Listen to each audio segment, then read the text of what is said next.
몸이 반응을 하고 필수가 돼버렸어요. 아침형 인간이 되었다라는 거고 필요를 모른다라는 겁니다. 몸뚱아리가 최고다. 제 온몸으로 반응을 하기 때문에 내 인생에서 참 내 몸을 지키는 동반자를 만난 것 같다. 정성산의 슈퍼 흑삼 분말 많은 동참과 많은 구매를 바라겠습니다.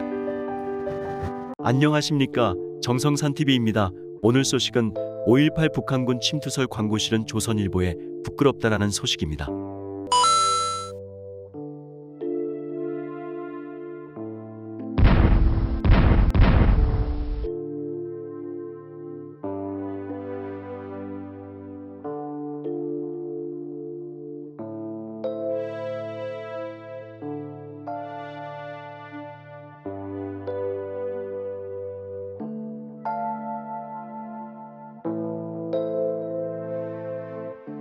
조선일보가 5.18 민주화운동을 왜곡 폄훼하는 지만원 씨의 책 광고를 게재해 논란이 된 가운데 언론시민단체가 해당 광고를 한국신문윤리위원회에 심의 요청했다.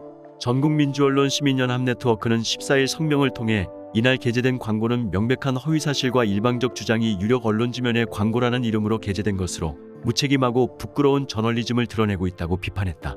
조선일보는 지난 12일 30면 오피니언란 하단에 5.18 북한군 침투설을 주장하는 지만원 씨의 책 4권과 함께 5.18 민주화운동을 왜곡 폄훼하는 발언이 담긴 광고를 실었다. 지만원 씨는 광고를 통해 5.18은 북한이 저지른 전쟁 범죄라는 결론을 냈다. 이를 뒷받침하는 증거 42개를 발굴했다고 주장했다. 또한 지만원 씨는 광고를 통해 자신의 허위 주장이 유죄 판결을 받은 사실에 대해 5.18을 대의명분으로 해 영구집권을 꾀하고 있다. 5.18이 무너지면 저들의 설 자리마저 없어진다. 그래서 카르텔을 형성해 반대 의견을 가혹하게 탄압해온 것이라고 주장했다. 윤석열 새 대통령께 국민 위에 목숨 바치는 군을 멸시 조롱하는 나라, 이대로 좋으신지요? 대통령은 군 통수권자입니다. 지금도 국가의 부름을 받고 군대에 가서 모기에 뜯기고 엄동설안을 이겨내면서 국민 편히 주무시라고 불침번을 서고 있는 장병들이 있습니다. 전쟁이 나면 목숨을 초계처럼 바치려고 고되게 훈련하는 장병들이 있습니다. 무엇이 나라를 이렇게 망가뜨렸습니까? 5.18입니다. 5.18이라는 글자는 이 나라에서 금단의 성역이 되어 있습니다. 자유민주주의 국가에서 성역이 허용될 수 있는지 그 당위성부터 생각해 주시기 바랍니다. 정치인들이 출세를 하려면 광주부터 찾아가 절을 합니다. 그들이 광주에 갈 때마다 국군의 위상이 추락합니다. 국군의 가슴이 미어집니다. 조금의 사립판단 능력이 있는 정치인이라면 이렇게 해서는 안 되는 것입니다. 국가를 공격한 폭력 집단이 준 헌법기관이라니요. 겉으로 보기에 5.18은 광주와 국가 사이의 전쟁이었습니다. 그런데 민주화 세력이 득세했던 1997년 대법원은 광주시위대를 헌법을 수호하기 위해 결집한 준헌법기관으로 정의하였습니다. 반면 이를 진압할 수밖에 없었던 계엄군을 내란에 동원된 살인마라고 정의하였습니다. 이로 인해 국민 대부분이 국군을 살인집단으로 이단시하였습니다. 이로 인해 계엄군은 숨조차 쉬지 못한 채 세상을 등지고 숨어 살았습니다. 이들의 죄가 무엇인가요? 아니, 이들에게 죄라는 것이 있기나 한 것인가요? 광주는 왜 계엄군을 철천지원수로 생각할까요? 광주 시민들은 어째서 계엄군을 인면수심의 살인마로 인식했을까요? 제가 20여 년 동안 연구한 바에 의하면 이유가 3개 있습니다.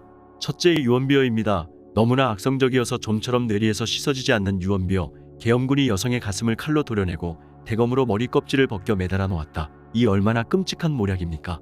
둘째, 영화 화려한 휴가의 심리전 효과입니다. 영화는 도청 앞에 진열한 계엄군이 애국가를 부른 광주 시민들을 향해 무차별 집단 발포를 했다고 묘사하였습니다. 하지만 이는 모략입니다. 1980년 5월 21일 오후 1시경의 집단 총격은 도청에서 발생한 것이 아니라 금남로에서 발생했습니다. 같은 시각 금남로 4차선 양쪽에 늘어선 고층 건물 옥상들은 정체불명의 괴한들이 배타적으로 독점하고 있었습니다. 멋모르는 시민들이 유동쪽으로부터 금남로로 밀려갔습니다. 옥상을 점령한 괴한들이 70도 내외의 각도로 스나이핑을 가했습니다. 순식간에 40명이 직사했고 40명이 부상을 입었습니다. 그리고 이를 계엄군에 뒤집어 씌웠습니다. 셋째, 1980년 5.18 사태가 종결되자마자 이른바 42분짜리 광주 비디오가 전라도 전역을 돌았습니다. 이 동영상이 계엄군을 잔인한 살인마로 묘사했습니다.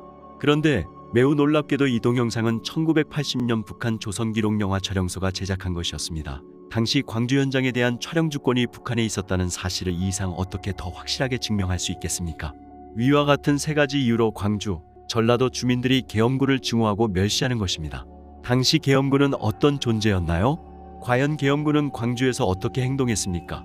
허가돼 있는 자위권을 포기하고 부당한 공격을 당하면서까지 광주의 생명과 재산을 보호했습니다. 2020년 5월 11일 미국이 한국 정부에 이관한 CIA 보고서에 따르면 미국은 한국군을 극찬하였습니다. 계엄당국은 한폭탄 기술자를 도청으로 잠입시켜 목숨을 걸게 했습니다. 광주시를 잿더미로 날릴 수 있는 2100발의 폭탄을 해체한 것입니다. 핀센트식 점령이라는 기발한 작전으로 광주 시민의 생명을 보호하면서 폭동을 진압시켰습니다. 미국은 이 두 개의 사실을 들어 한국군을 극찬하였습니다. 이러한 공적을 미국은 알아주는데 어째서 이 나라 국민은 무시하는 것입니까? 계엄군은 도청에서 광주 시민을 살해하지 않았습니다. 실탄도 45발밖에 없었습니다.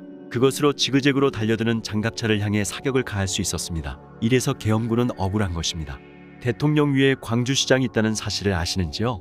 모든 국가유공자들은 대통령이 선정하고 대통령이 시행합니다. 그런데 5.18 유공자만은 광주시장이 선정하고 대통령이 시행합니다. 광주시장이 대통령 위에 군림하는 것입니다. 이것이 제대로 된 나라입니까? 이는 시정의 대상이지 포용해야 할 대상이 절대 아닙니다. 5.18 유공자들이 받는 혜택이 하늘이라면 다른 국가 유공자들이 받는 혜택은 땅바닥입니다. 5.18 유공자가 해마다 늘어납니다. 1999년에는 한 번에 177명이나 늘었습니다. 국민은 알고 싶어 합니다.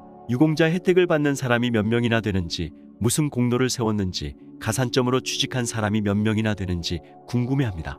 하지만 국가는 냉담합니다. 5.18은 제2의 마그나카르타이고 민주화혁정에 세워진 숭고한 금자탑이기 때문에 모든 국민은 자선만대에 걸쳐 숭배해야 할 의무가 있을 뿐 그 내막은 알 것이 없다고 합니다.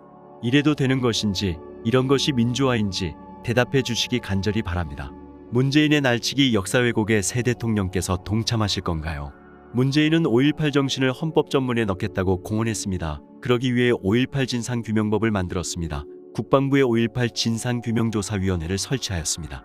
그런데 그 지휘부 위원들과 조사관들이 모두 5.18을 수호해온 이해 당사자들입니다. 그 중진 위원이 피조사자를 밤중에 모텔 등으로 불러내 한 번은 4시간, 또 한 번은 1시간 동안 협박하고 회유하여 강제 진술을 받아냈습니다. 이렇게 해서 결론을 내면 국민은 그에 반하는 의견을 표현할 수 없게 됩니다. 이것이 자유민주주의 국가인지 대답해 주시기 바랍니다. 많은 국민들이 이번 5월 18일을 예의주시합니다. 이 엄중한 시기에 새 대통령께서 과연 광주로 향하실 것인지 초미의 관심이 집중되고 있는 것입니다. 2022년 5월 2일 자연인 지만원 올림. 오늘 소식은 여기서 마치겠습니다. 정성산TV 구독, 좋아요, 알림 설정 부탁드립니다. 감사합니다.